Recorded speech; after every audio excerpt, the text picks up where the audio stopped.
Executive Summary. The Human Studies Project continues to be a resounding success. We have learned more about this species in the past 2 years than in the previous 3 decades of observation. The use of recreational information gathering has provided amazing insights into the psyche of humanity across cultures. As an added benefit, it seems to be nudging their overall society past a social development rate of 3.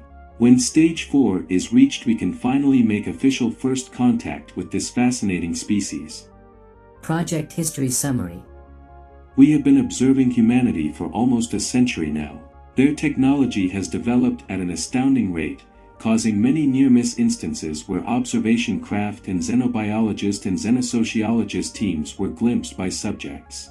As early as the near-catastrophic war they refer to as World War II, rapid development of aircraft and detection equipment operating in the 5 MHz to 130 GHz range caught us off guard on many occasions.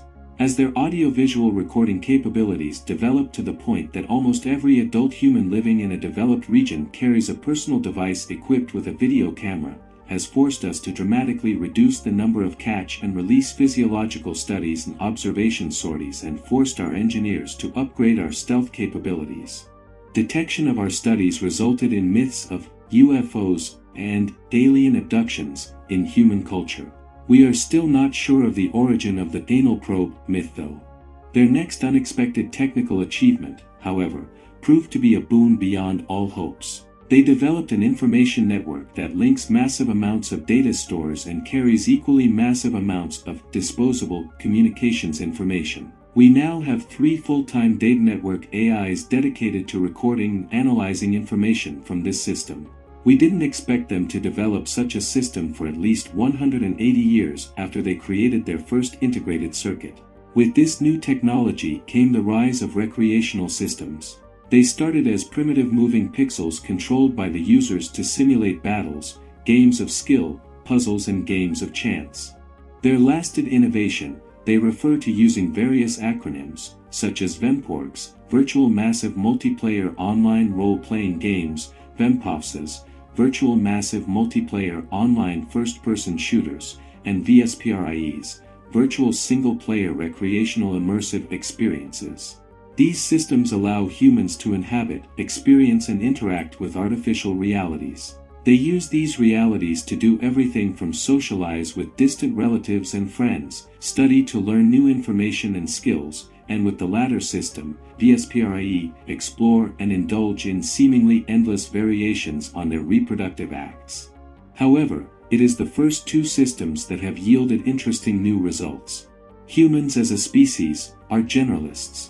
An individual may be genetically and mentally more capably at some activities than others, but almost all of them can adequately perform a wide variety of tasks ranging from nurturing their young to detailed construction and crafting to artistry in all forms to brutal acts of violence. It is that final aspect that we are currently learning more about.